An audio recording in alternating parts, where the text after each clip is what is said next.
Bonjour à tous. Plusieurs personnes m'ont demandé de faire une vidéo sur le stockage de l'eau à long terme. Donc, vous allez voir, c'est rien de très compliqué. Il s'agit de savoir, bien sûr, d'avoir la bonne information et les différentes sources d'eau qu'on va acquérir. Ici, je vais travailler avec du matériel tout à fait accessible dans n'importe quelle maison ou n'importe quel magasin. Qu'est-ce que je vais utiliser aujourd'hui? Donc, bien sûr, une des choses les plus importantes va être de l'eau de Javel. D'autres éléments peuvent être utilisés, dont du charbon activé, des filtres à café, une poire pour mesurer, du ruban, un crayon, c'est pour noter de l'information si au besoin, des chiffons, donc ici réutilisable. C'est accessoire, mais ça peut être très pratique, vous allez voir. Un contenant quelconque, je m'en sers simplement pour faire mes mesures, donc prendre avec ma poire de mesure. Bien sûr, des contenants pour stocker son eau, qui va prendre plusieurs formes que je vais vous expliquer. Donc en voici un autre. Donc voilà, commençons. La première chose à identifier va être bien sûr vos besoins. Les besoins inclus pour combien de gens. Ici, on va garder les règles de pouce habituelles. Donc, en moyenne, vous allez avoir besoin de 4 litres par jour, donc environ 1 gallon. Les 2 litres sont calculés pour boire, cuisiner, et l'autre, on s'en sert pour l'hygiène aussi et des besoins médicaux. Donc, grossièrement, c'est moitié-moitié. Donc, cuisson, boire et hygiène et autres. Évidemment, cette quantité moyenne va varier selon votre environnement. Donc, évidemment, si vous êtes dans le désert, si vous êtes en Arctique ou autre environnement, est-ce qu'il y a des gens qui ont des besoins médicaux spécifiques? Donc, vous voyez, il y a des grandes variables. Donc, je n'irai pas dans tous ces détails-là, ça va être à vous. Je pense qu'avec l'information, vous allez bien comprendre comment faire varier vos stocks. Donc, après nos besoins, on a besoin de savoir pour quelle durée. Donc, ici, on va garder des règles de survie classiques, donc les règles de 3 jours, 3 semaines, 3 mois, et bien sûr, et plus. On va y revenir tout à l'heure. Donc, si vous regardez vos besoins, donc on va y aller avec une personne, donc c'est à vous de faire le reste des calculs. Juste pour une seule personne, 3 jours, on est déjà à 12 litres. Et si on prend 3 semaines, nous sommes rendus à 84 litres pour une seule personne. Donc, c'est grossièrement l'équivalent. Ici, j'ai un bidon, un jerrycan, 23 litres. Ça va être l'équivalent d'environ 4 de ces jerrycans. Ça, c'est pour une seule personne pour 3 semaines. Ensuite vient le principe de mobilité. Donc, ici, on fait le classique survivalisme encore, bug in, bug out. Donc, est-ce que vous allez stocker pour votre maison, donc un endroit qui est dit statique, ou en cas d'urgence, vous prévoyez vous déplacer, donc en vélo, en voiture, à pied même, avec vos réserves. Donc, c'est une chose importante qui va être influencée par les différents contenants dans lesquels vous allez stocker votre eau. Donc, question de mobilité, j'ai un peu divisé la chose en 3. C'est-à-dire enfant, adulte et statique. Donc, bug in, vous restez à la maison, vous défendez vos trucs. OK? Question enfant. Ici, on parle de mobilité. Par expérience, j'ai vu que le maximum que vous devriez stocker est un type de réservoir comme celui-ci, un de 4 litres. OK? Donc, ici, on parle de gens qui sont petits, bien sûr, physiquement plus faibles. Donc, souvent, si vous stockez dans des jerrycans de 20 litres, 20 kilos, voire plus, ça va être impossible à déplacer pour une personne affaiblie, pour un enfant et autres. Donc, si vous prévoyez être mobile et vous ayez des enfants, assurez-vous de stocker dans un maximum de contenant, la contenance de 4 litres. En mode adulte, le format peut-être le plus connu classique est le bidon, le jerrycan de 20 litres, ou dans ce cas-ci, c'est un Reliance Desert Patrol, c'est un 23 litres. Bon, 23, pourquoi, je ne sais pas, mais quand même. En général, ce sont des contenants de 20 litres. Donc, un adulte normal va être capable de transporter sur une certaine distance un contenant de ce type. Évidemment, le stockage est parfait, le format, c'est facile à diviser, exemple. Vous allez avoir souvent, comme les bidons d'essence, donc des becs verseurs pour enlever la pression et autres. Donc, et souvent, si vous fouillez, vous allez voir que ces types de contenants, des fois, vous pouvez les avoir à un prix assez intéressant. C'est à vous de savoir quel format. Assurez-vous que c'est bien sûr quelque chose qui est neuf ou qui a été utilisé que pour de l'eau. Okay? Et ensuite, on pourrait dire que nous avons ce qu'on appelle le côté statique, donc ça va être des contenants beaucoup plus gros qu'on va entreposer dans sa maison. Donc, peut-être le plus connu est le 55 gallons, les fameux barils bleus, les barils aussi de contenance de pluie, mais souvent les contenants bleus sont des contenants de type alimentaire. Et j'ai regardé, fouillé sur Internet, des fois il y en a qui les donnent. Il y en a, j'ai regardé à d'autres endroits, certains magasins vont vous les vendre à des prix assez ridicules, 5-10 $ même. Et bien sûr, vous pouvez vous les procurer dans des magasins, peu importe quel que vous avez dans votre région. Faites une fouille, vous allez voir ces fameux bidons 55 gallons sont très faciles à se procurer. Des fois, vous allez avoir besoin de faire l'effort de les laver. Faites attention à ce qu'ils ont contenu avant. Certains aliments ou autres vont rester très persistants au niveau du plastique. Mais c'est à vous de vérifier la chose. Et bien sûr, encore plus gros, vous avez les fameux cubes. C'est des réservoirs d'environ 1 tonne, voire plus. J'en ai vu encore des plus gros. J'en vois l'occasion dans les camps de chasse, bien sûr. En voyage, j'en ai vu certains endroits qui sont plus autonomistes vont se mettre ces fameux cubes. Des fois, ils vont faire des tours d'eau avec. Donc, encore là, vous pouvez vous les procurer. C'est souvent de format industriel. On s'en s'appelait pesticides. Entre autres, moi, j'ai travaillé avec ces trucs-là. On mettait des pesticides à l'intérieur. Mais bien sûr, on s'en sert pour tout liquide. Encore ici, c'est des réservoirs qui ont été spécialement conçus pour des liquides. Donc, c'est encore de qualité alimentaire. Donc, si vraiment vous avez des besoins très puissants, énormes, ben là, on parle vraiment de ce type de format. Aussi, la majorité de ces cubes d'eau-là, ou certains jerrycans ou bidons, peuvent être connectés un à l'autre. Il y a différents systèmes de valves que vous pouvez acheter ou que vous pouvez concevoir. Donc, pour résumer, nous allons avoir 4 types de contenants. Les premiers, on pourrait le dire, ce sont les bouteilles. Nous avons les bidons, les barils et ensuite les réservoirs. Chacun de ces types de contenants s'adresse à, comme je vous explique, à la mobilité que vous voulez avec votre stock. Et bien sûr, au type de personnes. Donc, enfants, personnes malades et adultes.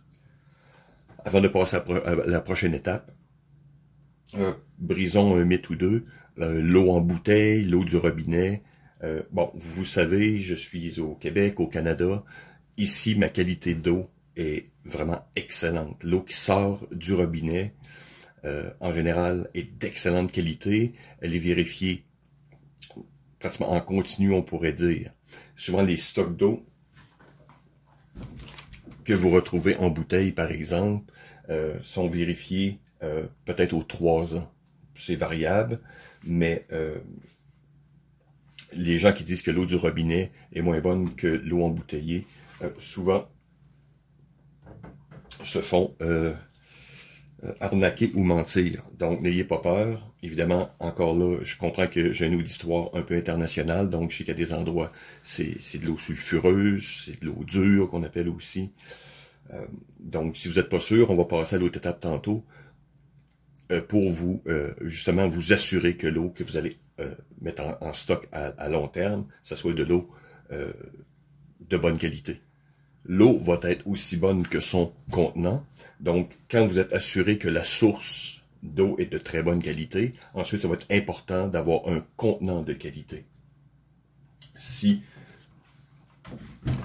vous achetez des contenants de type industriel, généralement, assurez-vous, parce qu'on ne verra pas la caméra, mais assurez-vous d'avoir un code 1 ou 2 en dessous. Ensuite, l'eau. Donc, vous assurez que le contenant était propre. Donc, généralement, vous n'aurez pas à avoir de problème. Si vous n'êtes pas très sûr ou c'est un contenant que vous avez stocké inutilement dans votre garage quelque part, la solution est très simple pour le laver. Si c'est des plus petits contenants, puis vous avez du temps, n'hésitez pas à les faire bouillir. Environ 1 minute pour les laver. Vous pouvez bien sûr utiliser l'eau de Javel, donc vous mettez environ un bouchon, disons pour un jerrycan de ce format, je mets 1-2 bouchons, je vais mettre de l'eau chaude, je vais brasser pendant un certain temps. Disons, si je veux être extrêmement minutieux avec mes trucs, je vais le prendre puis je vais le laisser peut-être pendant une demi-heure à l'intérieur. En brassant, bien sûr. Ensuite, on va rincer le tout. Et voilà, on devrait avoir un contenant prêt à l'utilisation. Passons maintenant à l'étape de traiter son eau en tant que telle. L'eau qui sort du robinet est généralement déjà traitée au chlore. Donc, si vous êtes sûr d'avoir une eau de très bonne qualité dans votre région, vous n'avez pas besoin de la traiter en tant que telle. Si vous n'êtes pas très sûr, faites-la bouillir avant. OK? Mais évitez d'ajouter inutilement de l'eau de Javel, donc du chlore supplémentaire à l'intérieur. OK? Maintenant, la règle de base veut que ça soit environ 2 gouttes par litre. OK? Donc ici j'ai un contenant, donc je peux mettre mon eau de Javel et ma poire va... et voilà, ma poire va servir à cela. Une cuillerée à café, une cuillerée comme on dit ici au Québec, c'est environ une centaine de gouttes. Donc ici, j'ai une mesure, donc un quart de cuillère, une demi. Donc je sais qu'un quart, ça va être environ 25 gouttes. Mais ici, c'est plus ou moins important, puisqu'on va y aller selon son contenant. Donc ici, j'ai un 23 litres. On a simplement à doubler environ. Donc, vous voyez une cinquantaine. Donc, ici, je sais que ça serait environ une demi-cuillerée à mettre dans mon jerrycan, par exemple. Maintenant, pourquoi j'aurais gardé du charbon actif, par exemple, des filtres à café et des chiffons de ce type? Vous pouvez prendre, bien sûr, un autre type de serviette, tant que ça soit cohérent, solide. C'est simplement pour filtrer sur le terrain ou à la maison, si vous n'êtes pas très sûr. Donc, le filtre à café à lui-même va évidemment enlever une grande partie des particules. Évidemment, vous comprenez que ça ne traite pas les protozoaires, les virus, les bactéries. C'est simplement enlever les grosses particules. Lorsque le filtre est mouillé, donc vous pouvez le mouiller, vous pouvez simplement utiliser, par exemple, du charbon actif, okay, et le tremper dans votre filtre. Vous pouvez ouvrir la capsule, ça dépend de quel type de format que vous avez. Il y en a que c'est des petites boulettes. Et si je prends les capsules, je m'en sers en survie. Donc, vous pourrez mettre, ça va rajouter une barrière de protection contre certaines bactéries et certains virus. Donc, c'est une mesure supplémentaire. C'est pas très cher, donc vous pouvez vous en procurer dans n'importe quelle pharmacie. C'est toujours bon à garder sur soi, d'une manière ou d'une autre, à mettre dans vos kits de survie. Pour les problèmes intestinaux, ne vous en faites pas, c'est marqué anti-flatulent, oubliez ça, le charbon actif, vous savez, c'est ce qu'on retrouve dans les filtres et les cartouches de masque à gaz, les habits NBC et autres. Donc, ne vous fiez pas aux anti-flatulents. Donc, simplement, et ici, bien sûr, opération générale, vous avez bien ces types qu'on appelle des chiffons J. C'est très solide, vous voyez, ça sert de filtre, entre autres, et pour les opérations générales auto, donc laver ces bouteilles, les bouchons. Donc, toujours une bonne chose à garder dans votre stockage. Pas seulement les contenants, mais des fois quelques outils que vous gardez sous la main. Parce qu'on ne veut pas juste stocker. Évidemment, on veut bien sûr acquérir d'autres ressources. Donc, que ce soit de la neige, que ce soit de l'eau de pluie. Donc, il faut quand même garder sous la main des éléments qui vont nous permettre de traiter notre eau. Je vais y revenir tantôt. Donc, maintenant qu'on a défini nos besoins, combien de gens qu'on va devoir fournir, maintenant le type de contenant, donc le type de mobilité qu'on veut se donner, la quantité, bien sûr, donc vous avez simplement à multiplier le nombre de jours ou de semaines. Vous avez vu qu'on garde des choses pour traiter sous la main. Donc, les meilleures manières, vous avez vu, l'eau de Javel va permettre de tuer une grande partie des bactéries, virus et autres. Bien sûr, garder sous la main une manière de traiter son eau. Si vous n'êtes pas en bris de normalité, si vous n'êtes pas en situation apocalyptique, donc faites-la bouillir simplement sur votre poêle. Si vous êtes en autre situation, assurez-vous d'avoir un poêle. Ça peut être un barbecue, ça peut être au propane. Donc, peu importe quel équipement de camping que vous avez ou militaire, moi j'aime bien, vu qu'on parle ici de situation à long terme, donc j'ai pas besoin d'un poêle ultra efficace. Donc, j'utilise énormément mes petits poêles, exemple au méthanol. Vous avez vu, je m'en sers pratiquement partout. C'est lent, mais ça fait le travail de faire bouillir 1 litre à la fois, par exemple, pour traiter mon eau à très, très, très peu de frais. Et bien sûr, sinon, selon votre situation, donc un bon feu de camp, et vous allez avoir besoin, bien sûr, d'un contenant quelconque pour traiter son eau. Et bien sûr, vous pouvez garder sous la main un filtre, donc peu importe quel type que vous utilisez. Évidemment, le mieux, c'est ceux à pompe.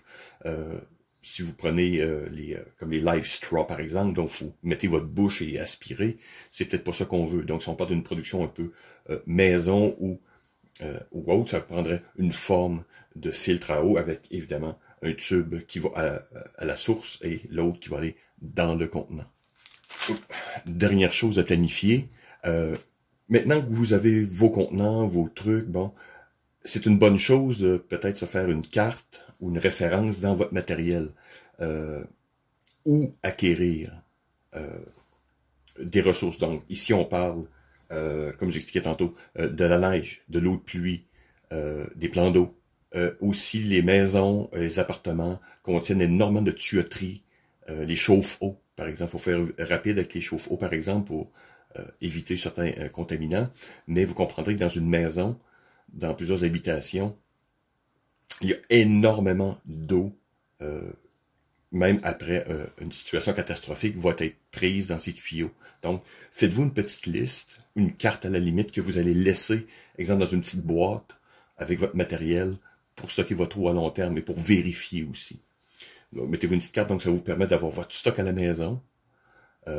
Ensuite, une possibilité d'en produire ou d'en acquérir, puisque vous allez déjà avoir ce qu'il faut pour la traiter à la maison et bien sûr la stocker à long terme. Donc une autre chose, prenez du ruban avec un marqueur, vous pouvez marquer, exemple, les dates. Donc ici, le 2 mois de mars 2020. C'est une manière de garder vos choses à l'ordre et au besoin, comme toute chose de survie, que ce soit des stocks à long terme ou autre, ça vous permet de faire une rotation. Donc, vous allez avoir vos dates et savoir que, OK, c'est rien de passé d'urgent. Voici, je vais prendre mon eau et je vais la transférer soit dans des bouteilles régulières pour donner, évidemment, à consommer et remplacer. Et voilà, on va changer ces dates. Donc, c'est simplement de rester organisé. Quelques derniers petits points, entre autres. Gardez vos choses rangées. N'hésitez pas à vous procurer un contenant, une boîte, peu importe, avec votre matériel à l'intérieur ou différents accessoires pour aider à stocker votre eau. L'eau de Javel, par exemple, se conserve très longtemps. On dit environ 3 ans. C'est sûr que, comme n'importe quel produit chimique, il va se dégrader avec le temps. Donc, selon la date, c'est à vous de stocker une bouteille neuve. Encore là, marquer une date des fois, stocké à long terme. Le charbon actif se conserve pratiquement à vie, donc, bon, façon de dire, on pourrait dire 30 ans. Les filtres aussi. Vous voyez, il y a plein de choses ici qui se conservent à très, très, très long terme. Donc, prenez-vous une boîte séparée, gardez ça dans vos kits d'urgence à la maison, vous marquez stockage d'eau, peu importe. Ça demeure de vos outils de travail. Comme je vous dis, comme plusieurs choses en survie. Gardez les choses simples. et organisé. Petit détail aussi en passant, plusieurs personnes sous-estiment leur bain, par exemple. Pratiquement toutes les habitations ont un bain. La contenance d'un bain est énorme, c'est plusieurs, des fois une centaine de litres, peu importe. Il y a une compagnie qui avait sorti, je pense que c'est un Waterbob, qui est une espèce de grosse poche qu'on met dans son bain, qu'on remplit en prévoyant peut-être des problèmes. C'est une bonne chose, si vous êtes capable de vous le procurer, allez-y. Sinon, si vous voyez que les choses commencent à sentir un peu mauvais, vous remplissez votre bain. Comprenez-vous, vous allez avoir un stock d'eau de plusieurs dizaines et de dizaines de litres sous la main. Donc, vous avez littéralement un petit plan d'eau sous la main.